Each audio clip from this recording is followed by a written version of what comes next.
Hey guys, welcome back to Our Darker Purpose. Once again, thank you so much for following these series. Yes, thank you for following all of my series, all of them. But yes, thank you for following me on my journey in Our Darker Purpose. A couple of you advised me to look at the extras and have a look at the achievements. No, the memory book. I'm sorry. Let's have a look at the memory book here, and then I can look at the achievements I can get. For example, Frothy the Dragon. I defeated Frothy the Dragon without taking damage, so I got 50 credits for that, which is why I have all the credits that I had before.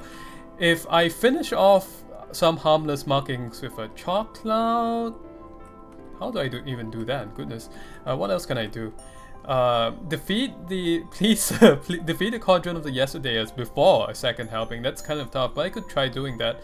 Or defeat the Candelabra of Longing without leaving the light. Also kind of tough, but I can try to do that too. So I should be hunting for these achievements, and I think in this particular play session of Our Darker Purpose, that's exactly what I will do, because I do want to unlock more lessons. Okay, let's get going. We are back in the dark and dirty corridors. Well, not dirty. Well, it is dirty. Look at all that stuff on the floor. There's like cobwebs and what is that even supposed to be, that white stuff on the floor? Is it like graffiti or bones? You would think I would be able to tell the difference between graffiti and bones, right? Well, not me. Well, actually I can. I'm not I'm not that what's the word I'm looking for? How would you describe somebody who cannot tell the difference between graffiti and bones? Tell me down below. But yes, a bunch of you talk as I requested, because I do these silly things once in a while, talked about your chalkboard versus whiteboard situation in the comments, and I appreciate that, because I had, oh my god, I hate you game, because I had kind of a stimulating discussion going in the comments, or you guys gave me a stimulating discussion about the various mediums in which instruction is presented in your classrooms. Survive for 14 seconds. Well, that's not too hard. Surviving is not the hard part, it's just not getting hit at all. That's the hard part. But yes, so most of you have whiteboards, as I imagine. Some of you were talking about these things called smart boards, and that's completely new to me. I've never heard of this before. Before I read what you guys had to say. That's 10% resist. I like that. So a smart board has, for those of you who don't know, and I certainly didn't know what a smart board was, seems to be a really large computer screen that you can interact with, much like a whiteboard. That's kind of what I'm guessing. Then I was looking at that and I was thinking, it's the future. Oh my god, these stupid chalkboard things. It's so weird. I never really saw much of those things, like in my first couple of playthroughs in Our Darker Purpose, even the latest Green vs. Zen. But they're all over the place now. Yes, so smart boards are these fancy schmancy computer things that essentially act as whiteboards, but you can have PowerPoint presentations on it and stuff. And I'm like, that's pretty cool. I guess there's some uses for that. You know, I don't want to be a Luddite, even though I kind of think that a whiteboard is sufficient for most instruction. A whiteboard and a way to give presentations when you have to. But that's me. I mean, I suppose back if I ask somebody who was born in like the 1940s and they are all like, oh yeah, you don't need calculators, you can have a chalkboard and your head, and that's all you need in order to do stuff. You know, guys, I'll tell you something, right?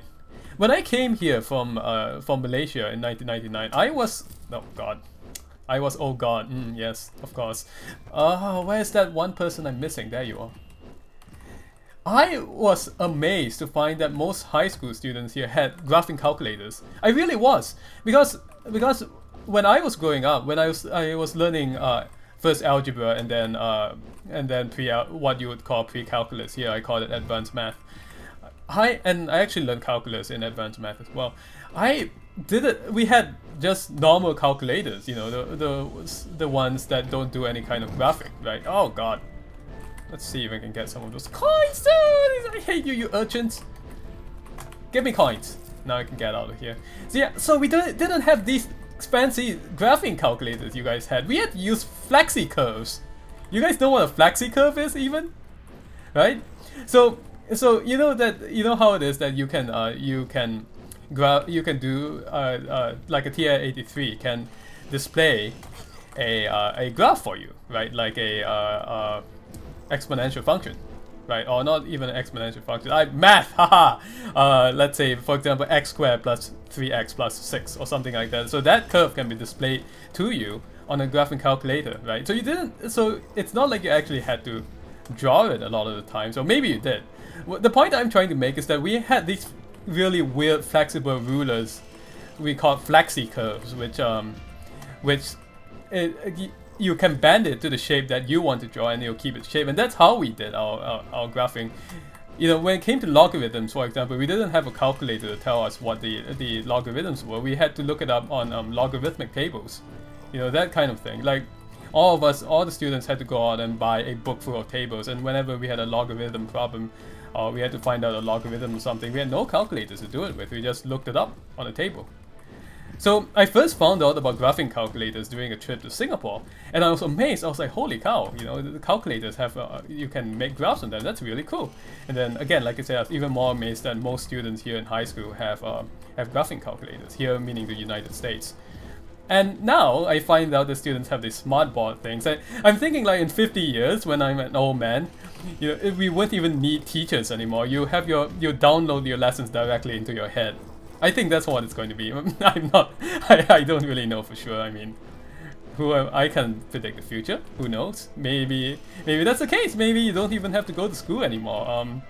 You just download all your lessons into a neural shunt attached to your spine, and then whenever you need a social interaction, you would be connected to virtual Facebook through your Oculus Rift. That's a really terrifying future, if you ask me.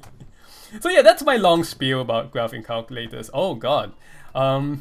So yeah, of course, when I came here to the States, I went to high school for like 3 months, right? So I lived in San Jose for the last half of 1999, well, 6 months, I guess. Is it 3 months or 6 months? Well, let's see, school starts in September. I don't even know anymore. Math! Who cares about math, right? Okay, so before we go on with that story, let's go ahead and figure out where we want to go next. Let me drink. I want to get more juice boxes. Let's do that. And hopefully a power-up that interacts well with juice boxes. Maybe Bubble Guy can give me some juice boxes. But yes, I came here to the States in the end of 1999. And because I didn't actually finish high school in Malaysia, I had to go to high school for a little bit before I decided to just go straight to junior college. Right? That's what I did. I took the high school proficiency exam. So I never really actually graduated high school. I took the proficiency exam, I stayed screw it high school, and then after that I just went straight to junior college and started college level classes right away, which I think worked out better for me. Oh, what is that? I don't think I've seen that before. Let's go grab that. So I came here, had to grab a graphing calculator, +1 chalk. Oh wow, your chalk clouds now fire arrows? Really? Well, okay, I thought it was the other way around. I thought my arrows fired chalk clouds. That would have been better, right? Okay, well, we have another chalk. So I think this is what we gotta do. We've got to go chase that achievement with the chalkboard. You know, in which I need to have a chalk cloud out when I'm just about to kill the chalk boss. I think I need to do that and see what kind of lesson or whatever it is I unlocked through doing that. So I went to high school here for 3 months, and I guess I got my own. Oh, we haven't leveled up yet. +50 life, or +10% move speed. I kind of like the +50 life this time around, and the reason I say this is because we might get more juice boxes on this floor, and having more juice boxes help us possibly having more juice boxes. Oh god, I didn't see that trash can. Oh god, can I do this? That'll do. I'll just keep rolling up and down and eventually that thing will die. High school in San Jose was interesting. When I first came to the States, I was really socially maladjusted. Especially, well, not maladjusted, maybe just really socially inept. Especially when it came to the United States, because as you can imagine, the students in Malaysia are slightly different. Well, not slightly, are quite different from students in the United States. So the rules of high school in Malaysia were not exactly the same as the rules in San Jose. And when I say rules, I should just roll away from those shots, learn my lesson. When I say rules, I'm not talking about school rules, I'm talking about the rules of social interaction, because any group of students will have those. Let's go fight the boss! And see if we can... Oh, it's a candelabra. Okay, fine. We shall try to get this achievement then. Just stay in the light. We shall put up a chalk cloud now. And just tank our way to victory here. And hopefully that will get my achievement for me. There we go. Unlocked hide and seek, a new lesson. Okay, well, I took a lot of damage there, unfortunately. So we're going to go explore the rest of the floor. And the reason I took so much damage is because I kind of feel like if I just tank my way to that achievement, I don't have to do it ever again. So yes. So, oh god. We're in a maze. We gotta go find our way to that chest over there. How do we do that? Come on, where's the chest? Come on. Oh, there it is. Oh good, we made it. Okay, great. And this is... Damn it! I should have waited to use all those juice boxes. Now I really got to hunt for some juice boxes. That concoction will increase the power of my juice boxes, by the way, in case you're wondering why I was so mad about that. So when I came here to the States, I was really kind of awkward and shy, and I didn't know very much about interacting with people. And that was how I was for I would say a few years actually, before I went to college. And when I was in college, that's when I really started to, I wouldn't say blossom necessarily, but that's when I started to come out of my shell. Because when I was in college, well, not junior college, because junior college I didn't have very many chances again to be forced, more to the point, to interact with people. But when I was in, when I transferred to my university, I lived in a house full of many people actually. There were about 20 people living in that house, because it was a dorm house that was converted into private apartments or rooms for rent, and I rented one of them. So I made many friends in college. And my friends, you know, they didn't mind the fact that I was shy, at least at first. And they involved, what the hell is going on here? Oh my god, I've never seen, oh yes, I've seen this before. Yeah, so they didn't mind that I was all shy, and they included me in the activities. They were just really cool friends in general. So because of that, I managed to come out of my shell, learn a little bit more about social interaction here in the United States. I mean, I'm almost like, ooh, what is that? Plus 8% dodge, I like that. Okay. When they say plus 8% dodge, what does that mean exactly? Does that means, is it a passive dodge, or does it increase the duration of my dodge roll? I'd like to know that. So I'm truly grateful for my friends in college, because they helped me become the person that I am today. So I guess that was a really long tangent about school and college, which is appropriate because this is a game about school.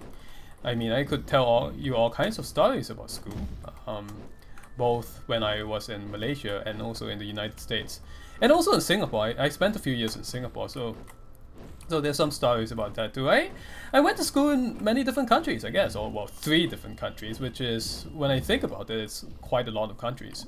Never really thought about it that way. Singapore is an interesting place to go to school. It's generally true in most Asian countries that there's a lot of pressure on students. I mean, it's kind of not something. Singapore is no exception. There were many instances in which students, well, I wouldn't say many. Get out of my face!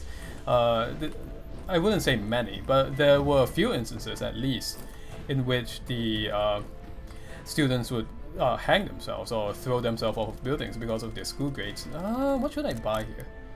Level up. Well, I cannot even buy that. Let's buy let's buy an unsettling concoction. Let's make my juice boxes even more powerful, and let's keep moving here. Well, that's an extreme example, of course. Not all students, certainly not all students, killed themselves because of their bad grades, or not even close. Not a whole lot, thank God for that. But the point I'm trying to make is that it wasn't really easy. What's power struggle? There are lots of potential leaders here. Let's do that, because lots of potential leaders means lots of potential items and XP. And for those of you, who is that guy? I'd like to know. He's like the cool student who's just wandering around. For those of you who have watched my Binding of Isaac series, you might have heard about some of the things I did in Singapore. Well, I'll just repeat some of that. If it is a repeat, I apologize. But, you know, when I first went to Singapore, I went to what is called a primary school.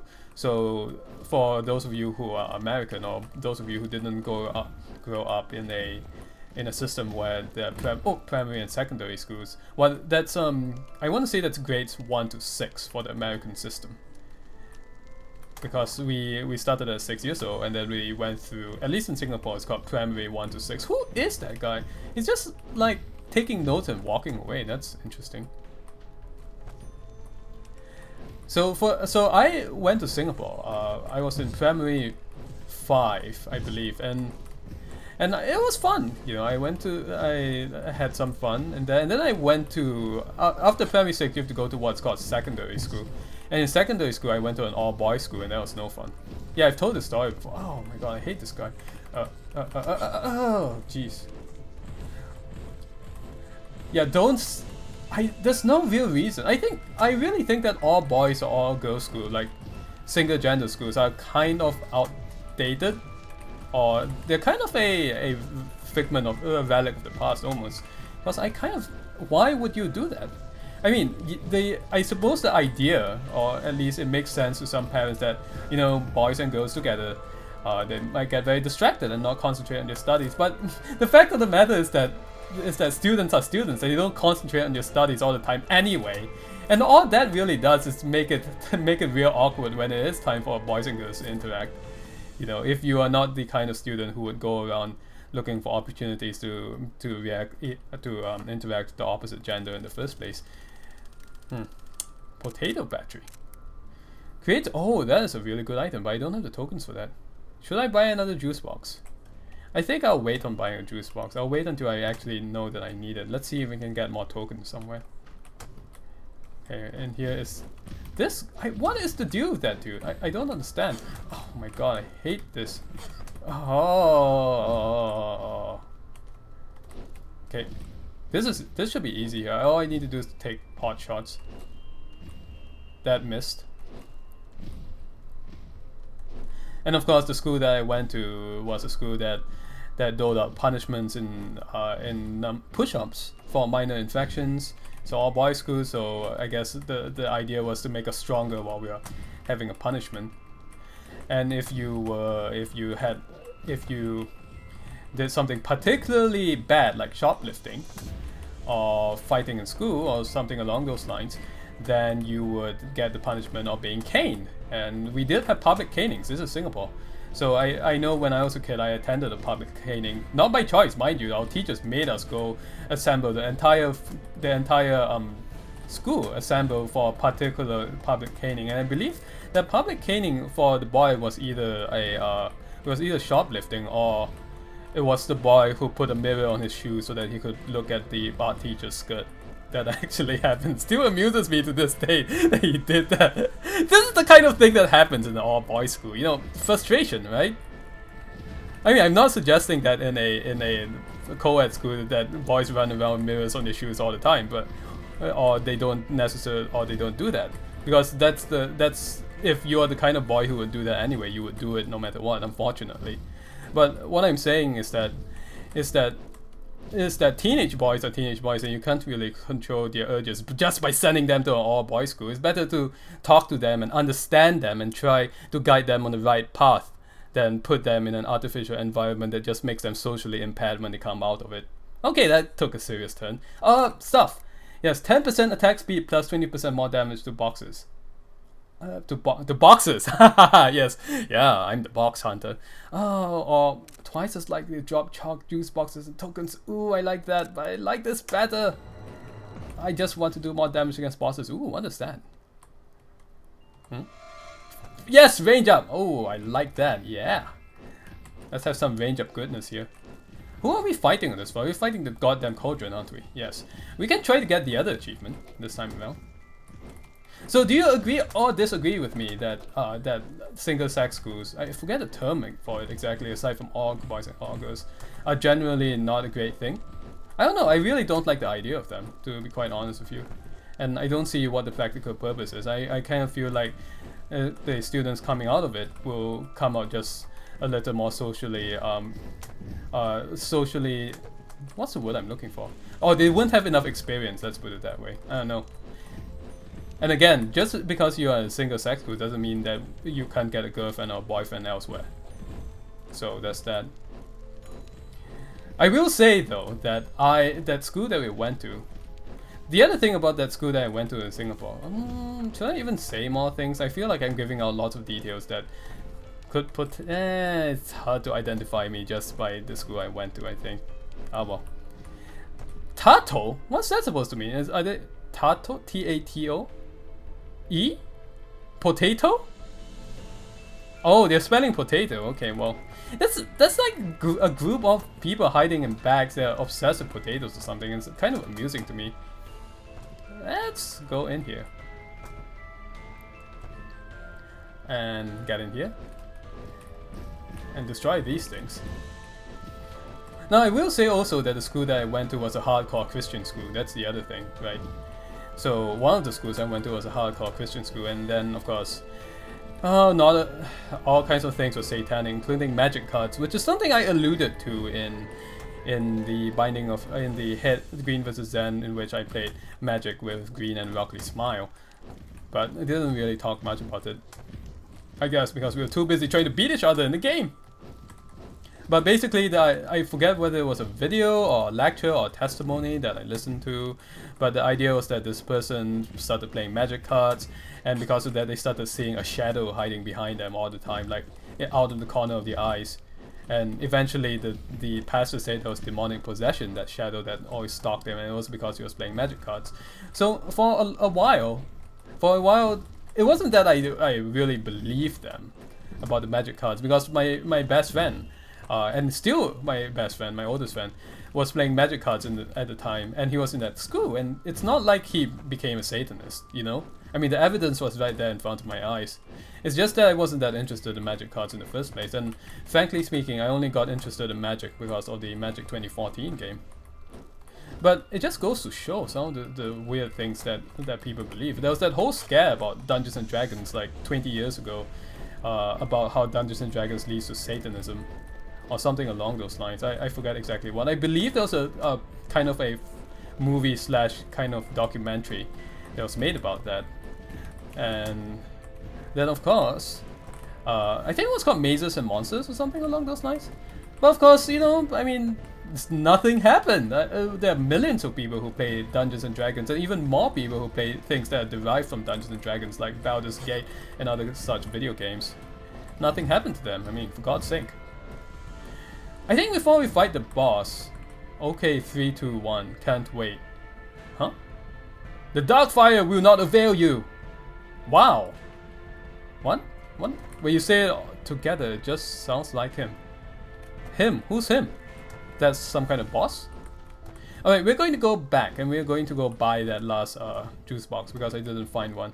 Kind of feel like it's important to keep a healthy supply of juice boxes on me at all times. And then we're going to fight the cauldron boss, and we're going to see if we can defeat the main cauldron before we defeat the second helping for the next achievement. Let's grab this and let's get ourselves a juice box. Okay, we're all set. So I don't give much thought at all to a lot of the mass hysteria when it comes to Satanism and stuff. I mean, another thing I remember very clearly, and I know this was a video because there was a video called Hell's Bells. Right, we were made to watch that video when we were in oh God, what the hell? What is that? Oh, it's that boss that Green was talking. Oh, Mario, what is that boss that Green was talking about? How do I beat him? That's a surprise. I was expecting the cauldron boss to show up again. Huh? Interesting. Oh God. Dang, man. Okay, so all we got to do is to, when we see that cloud of icicles coming, what we have to do is we have to get to the other side of the room and try to predict where the... Oh, I get it!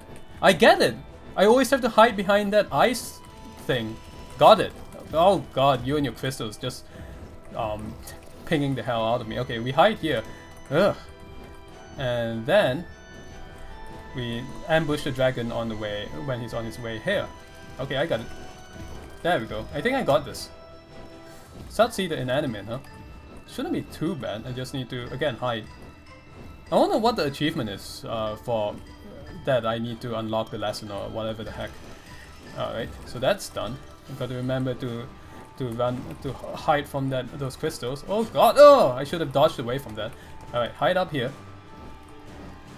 So this is a battle that requires a fair amount of patience, I guess, if you want to try to minimize the amount of damage that you take. Okay. Also I got to God damn! There's so much dodging that you gotta do. Well, I mean, this game isn't easy. The stupid ice ball that's just flying around, being an asshole ice ball. Hate you, asshole ice ball. Who likes asshole ice ball? Certainly not me. Okay, let's hide down here. So in Hell's Bells, there was the whole documentary about how rock music was satanic.